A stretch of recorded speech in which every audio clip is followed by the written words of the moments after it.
कहानी की शुरुआत होती है पुरानी दिल्ली के एक छोटे से गांव की। उस समय दिल्ली सही से विकसित नहीं हुआ था, न बड़े बिल्डिंग न बड़े शहर थी। उसे गांव के लोग सूरज उगते ही उठ जाते थे और सुबह सुबह ही अपने अपने काम पर लग जाते थे। कोई खेत में खेती करता, कोई अपना दुकान संभालता। इस गांव में एक कोने में था बिल्ला नाम का आदमी का चाय और पकौड़े की दुकान, जहां पर लोग सुबह और शाम जाकर गपशप और बातें किया करते थे। अगर गांव के किसी भी आदमी को ढूंढना हो तो तुम्हें बिल्ला के चाय और पकौड़े की दुकान पर मिल जाएगा। लेकिन इस गांव में बिल्ला मशहूर नहीं था। इस गांव में मशहूर था तो मोहित काका का मुर्ग मुसल्लम। मोहित काका एक बुजुर्ग आदमी, जिनके चेहरे पर मुर्ग मुसल्लम बनाने की पुराना तजुर्बा झलक रहा था। गांव के किनारे एक जगह पर मुर्ग मुसल्लम का ठेला लगाए हुए थे। हाँ भाई, आओ काका के मुर्ग मुसल्लम खाओ, खत्म होने से पहले आकर सब खा लो। तभी काका के ठेले पर दो ग्राहक आते हैं। काका अभी अभी बनाए हो क्या? गर्मा गर्म है क्या? हाँ बेटा, अभी तुम दोनों के लिए गर्मा गर्म मुर्ग मुसल्लम लगाता हूँ। काका लेकिन मेरे में ग्रेवी ज्यादा डालना। काका हंसते हुए दोनों के लिए गर्मा गर्म मुर्ग मुसल्लम का प्लेट लगा देते हैं, जो देखने में बहुत ही ज्यादा लजीज लग रहा था। दोनों ही ग्राहक उनके मुर्गा मुसल्लम खाने लगते हैं। अरे वाह वाह काका, क्या की लाजवाब बनाए हो। इसके जो मासले हैं चिकन के साथ पूरा घुला हुआ है। हाँ भैया, इनके मुर्ग मुसल्लम खाते ही तो जितना काम किया हुआ था साथ थकान मिट गई। ये तो बस हमारे पूर्वजों के दादा के जमाने का मुर्ग मुसल्लम का कमाल है।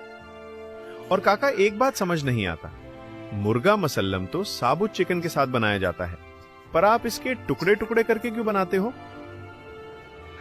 देखो क्या है कि अगर मैं सबूत चिकन का मुर्ग मुसल्लम बनाऊं, कोई भी आप में से एक सबूत नहीं खा पाएगा। और टुकड़े टुकड़े करने से इसके जो मसाले हैं चारों तरफ ले लग जाती है, अंदर तक भी घुस जाती है। इसीलिए ही मैं ऐसा बनाता हूँ। वाकई में ही काका की मुर्ग मुसल्लम थी तो बड़ी स्वादिष्ट। उनके स्वाद के कारण वो जल्द ही धीरे धीरे पूरे इलाके में मशहूर हो चुके थे। जो भी उनके मुर्ग मुसल्लम को खाता, उनका स्वाद भूल नहीं पाता। काका का एक छोटा सा घर था। अपने घर में बैठे हुए अपने मुर्ग मुसल्लम की तैयारी कर रहे थे। सारे खड़े मसाले और कटे हुए चिकन के पीस उन सबको मिलकर मुर्ग मुसल्लम की तैयारी कर रहे थे।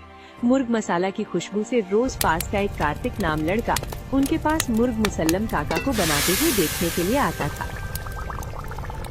काका, ये वाली कौन सी मसाला है और आप उसको रोज क्यों कूटते हो? वो लड़का ऐसे ही कुछ न कुछ सवाल जवाब किया करता था, पर काका भी हंसते हुए उसे जवाब देते थे। चल बेटा, तैयार हो चुकी है, हम दोनों खा लेते हैं। नहीं काका, आप मुझे आज थोड़ा सा मुर्ग मुसल्लम टिफिन में पैक करके दे दो। मेरी माँ ने कहा है कि वो भी साथ में खागा। काका ऐसे ही जो भी उनके पास आता उनको फ्री में भी खिलाया करते थे। आज पड़ोसी का लड़का था आदमी और रोज उनके मुर्ग मुसल्लम बनाते समय आता और कभी कभी खाना भी खाकर जाता। मोहित काका के बारे में लोग अजीब अजीब बातें करते थे। उनका मुर्ग मुसल्लम का मसाला जादू है, रहस्यमय है। एक दिन बिल्ला के चाय पकौड़े की दुकान पर कुछ लोग बैठकर बातें कर रहे थे। अरे बिल्ला, जरा अच्छी चाय बनाकर दे, और हाँ, साथ में प्याज के पकौड़े भी देना। आज काम करके बहुत थक गया हूँ। अरे तुम भी किससे अच्छी चाय बनाने के लिए कह रहे हो? इसके हाथ में जरा भी स्वाद नहीं है। हाँ वो तो है, इसकी दुकान के पकौड़ी चाय भी कोई खास स्वादिष्ट नहीं होते। उन लोगों की बातें सुनकर बिल्ला को गुस्सा आया और वो तेजी से पकौड़े बनाते हुए बोला, अगर मेरे हाथ के पकौड़े और चाय में स्वाद नहीं है तो तुम लोग अपने घर में जाओ ना। किसने कहा कि मेरी दुकान पर आकर चाय पियो? अरे इस बिल्ला को तो बुरा लग गया भाई, मगर हम सच कह रहे हैं। तू मोहित काका से कुछ सीख ले, शायद उनके हाथ का जादुई मसाला तेरी पकौड़ी में भी स्वाद ले आए। कहते हुए वे लोग हंसने लगे। बिल्ला को भी गुस्सा आ रहा था। तो वह एक व्यक्ति बोला, तुम लोग सच कह रहे हो भाई। मेरी पत्नी मेरे से बड़ा झगड़ा करती थी, लेकिन एक दिन मैंने काका के हाथ के मुर्ग मुसल्लम मेरी पत्नी को खिलाई। तब से न जाने क्या हुआ, कोई जादू जैसे उस दिन से वो झगड़ा करना ही बंद कर दी। सच में भाई, उनकी मुर्ग मुसल्लम तो जादू है। उनके जैसा खाना तो कोई बना ही नहीं सकता पूरे गांव में। बिल्ला चुपचाप उन लोगों की बातें सुन रहा था। उसके मन में भी मोहित काका के जादुई मसाले घूमने लगे। लोग बड़ा और सुमित काका के चिकन मसाला की बड़ाई कर रहे हैं। बिल्ला बहुत ही लालची आदमी था, जल्द ही अमीर बनने के तरीके ढूंढा करता था। जिसका भी धंधा बहुत अच्छा होता, ये उसी का धंधा खोल लेता।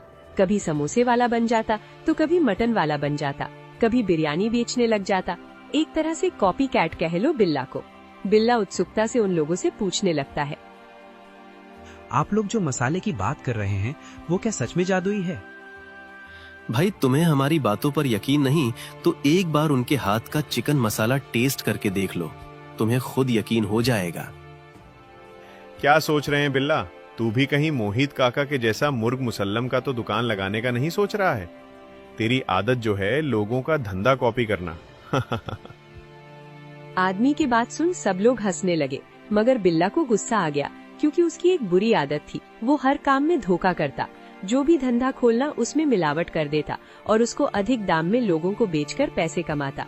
उसका काम ही था लोगों को उल्लू बनाकर पैसे कमाना। उसने ये चाय पकौड़े का भी दुकान एक अमित नाम के आदमी को देखकर ही शुरू किया था।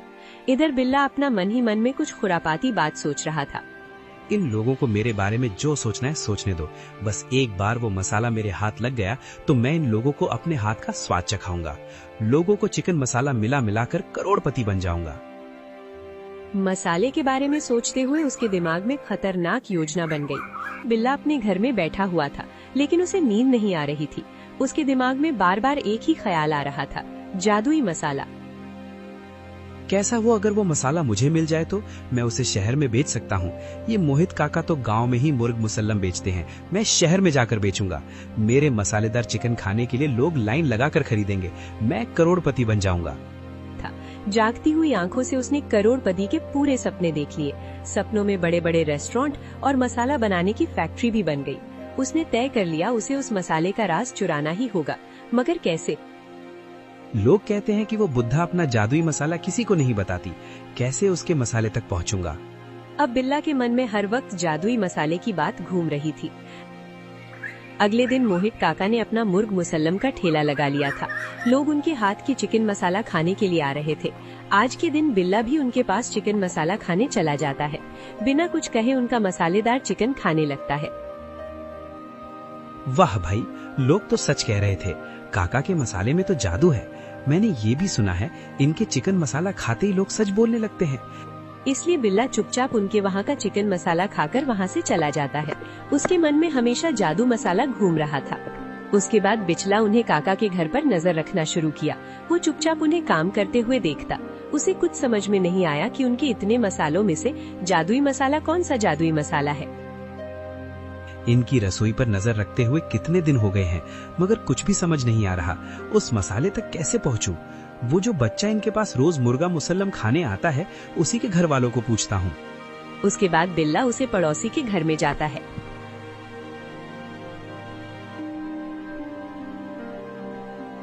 अरे वो सोनाली दीदी, जरा बाहर तो आना। हाँ बोलो, क्या काम है? अरे मैं तो बस तुझसे मुर्ग मुसल्लम की रेसिपी पूछने आया था।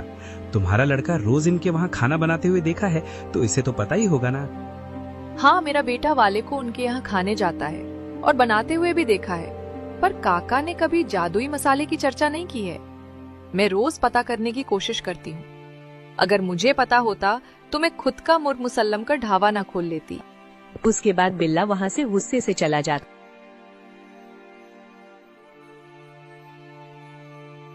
है। इनके जादुई मसाले के पीछे तो हर कोई लगा पड़ा है, मुझे जल्द ही कुछ न कुछ करना ही पड़ेगा। ऐसे ही कुछ दिन बीत जाते हैं।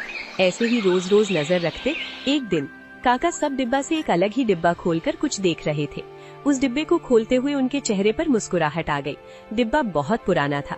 उन्होंने उसमें से कुछ मसाले निकालकर अपने मुर्ग मसाला में मिलाए और डिब्बे को वापस उसी जगह पर रख दिया। हो ना हो यही है वो जादुई मसाला, मैं इसे हर हाल में हासिल करके रहूंगा। अब उसे बस सही मौके का इंतजार था। रात का समय था। पूरा गांव अंधेरे में डूबा हुआ, चारों तरफ सन्नाटा था। आज ही सही मौका है। सुना है आज काका ने सरपंच के बेटे के शादी के लिए 10 किलो मुर्गा मुसल्लम तैयार कर रखे हैं, तो वो भी थक गई होंगे, आराम से सो रहे होंगे। मसाले के बारे में न सोचते हुए बिल्ला धीरे धीरे काका के घर की तरफ निकल पड़ा। उसके कदम दबे हुए थे, लेकिन दिल जोर जोर से धड़क रहा था। वो पीछे के दरवाजे से अंदर घुस गया। रसोई में अंधेरा था। वो जादुई मसाले के डिब्बे को ढूंढने लगा। यहाँ तो मसालों की खुशबू हवा में घुली हुई है। हल्दी, मेथी, सरदार मसाला, चिकन मसाला। उस मसाले की खुशबू अलग से कैसे समझ में आएगी? बिल्ला धीरे धीरे आगे बढ़ा। तभी उसकी नजर उस कोने पर पड़ी जहाँ एक अलग ही डिब्बा रखा हुआ था। उसने तुरंत उसे डिब्बे को अपने हाथ में ले लिया। बिल्ला जैसे ही डिब्बा का ढक्कन खोला, अंदर से सोने की जैसे सुनहरी चमकती रोशनी दिखाई दी। कितने दिनों की नजर रखने के बाद मुझे ये जादू मसाला मिल ही गया। यही है वो जादुई मसाला, सुनहरा मसाला। उसने थोड़ा सा मसाला अपने मुंह में डाल दिया, लेकिन अगले ही पल उसका चेहरा बदल गया। उसका गला जलने लगा, सांस रुकने लगी। उसने खांसते हुए मुंह से मसाला बाहर फेंका और जमीन पर गिर पड़ा। ये क्या है? ये कोई जादुई मसाला नहीं है, ये तो। कहते हुए उसकी आंखों से पानी बहने लगा। सांस जैसे अटक गई थी। कुछ देर तक वो वहीं पड़ा रहा। धीरे धीरे असर कम हुआ, लेकिन उसके मन में डर और हैरानी दोनों भर चुके थे। तभी पीछे से एक धीमी आवाज आई। मसाला चुराने आए थे या खुद को जलाने? उनकी आवाज सुन बिल्ला का दिल जोर से धड़क उठा। उसने पीछे मुड़कर देखा। दरवाजे पर मोहित काका खड़े थे। उनके चेहरे पर गुस्सा नहीं था, बल्कि एक गहरी समझदार मुस्कान थी। बिल्ला डरकर हकलाते हुए बोला, काका, मैं चोरी करते वक्त डर नहीं लगता? और अब सच बोलने में जबान क्यों अटक रही है? काका की बातें सुन बिल्ला पूरी तरह डर चुका था। वो हाथ जोड़कर माफी मांगने लगा। मुझे माफ कर दो काका, मैं लालच में आ गया था। मुझे लगा इस मसाले से मैं अमीर बन जाऊंगा। अच्छा, तुम इस मसले के पीछे आए थे यहाँ। तुम्हें क्या लगा इस मसाले के बारे में? मुझे लगा इसमें कोई जादू है। लोग कहते हैं ना कि आपका मुर्ग मसाला खाने से मन हल्का हो जाता है। लोग सच बोलने लगते हैं। तो मैंने सोचा अगर ये मसाला मेरे हाथ लग गया तो मैं भी अमीर बन जाऊंगा। तो खा लिया जादू, कैसा लगा? हाँ, मगर लेकिन ये तो बहुत तेज था, गला ही जल गया। बिल्ला की बात सुन काका ने उस डिब्बे को उठाया। देखो बिल्ला, ये कोई जादू नहीं है। ये साधारण सफेद मिर्च और समुद्री नमक है। तो ये क्या है? क्या सच में सफेद मिर्च, समुद्र नमक? जिसे तुम जादू समझ रहे थे, वो सिर्फ एक साधारण मसाला है, कोई जादू नहीं है। लेकिन काका, फिर आपका मुर्ग मसाला इतना खास क्यों है? लोग क्यों कहते हैं कि उसमें जादू है?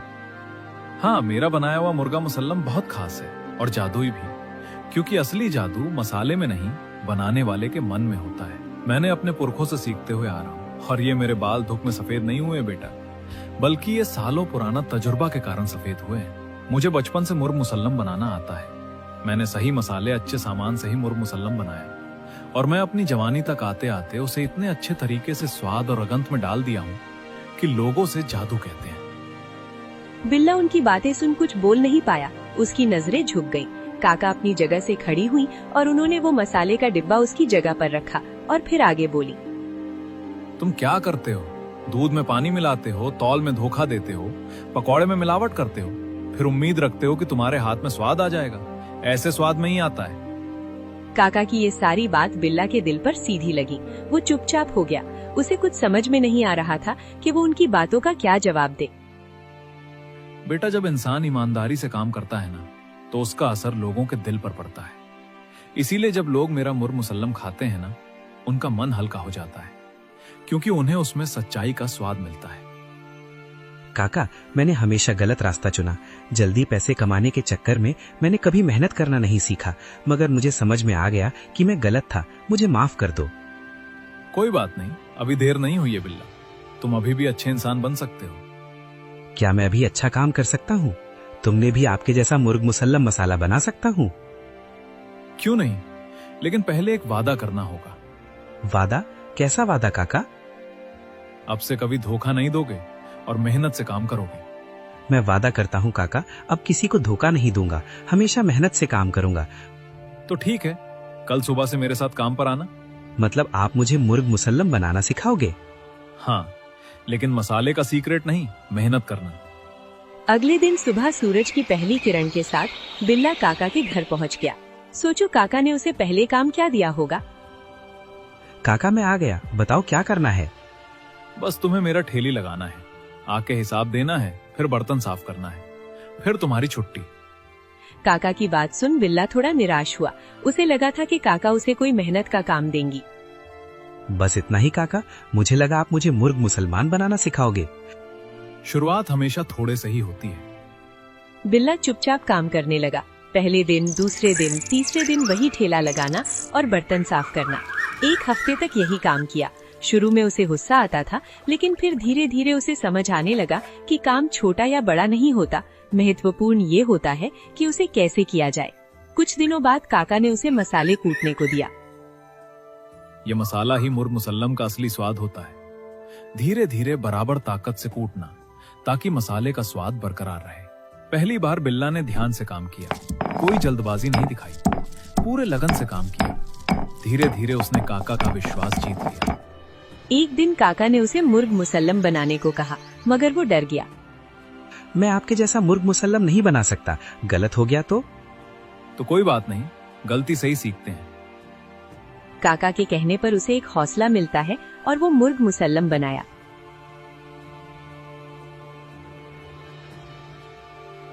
काका के साथ में ठेला लगाकर गांव वालों को मुर्ग मुसल्लम खिलाया।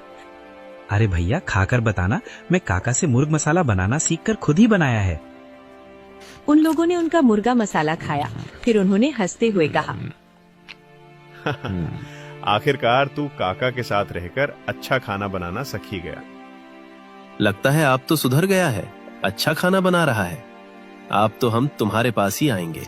उनकी ऐसी बातें सुनकर काका भी खुश हो जाता है। बिल्ला बेटा समझ गया ना क्या? तुम मसाले से नहीं बल्कि मेहनत उच्च क्वालिटी के खाने में होता है। आपका धन्यवाद जो आपने मुझे ये सीख दी। आप बेटा एक बात कहना चाह रहा हूँ, आगे मेरा कोई बारिश नहीं है। मैंने तो शादी ही नहीं की। मेरे जाने के बाद तू ही ये ठेला लगाना और गांव वालों को मेरे हाथ का मुर्ग मुसल्लम खिलाना। काका की ये सब बात सुनकर बिल्ला खुश हो जाता है। हमारी कहानी यहीं पर खत्म होती है।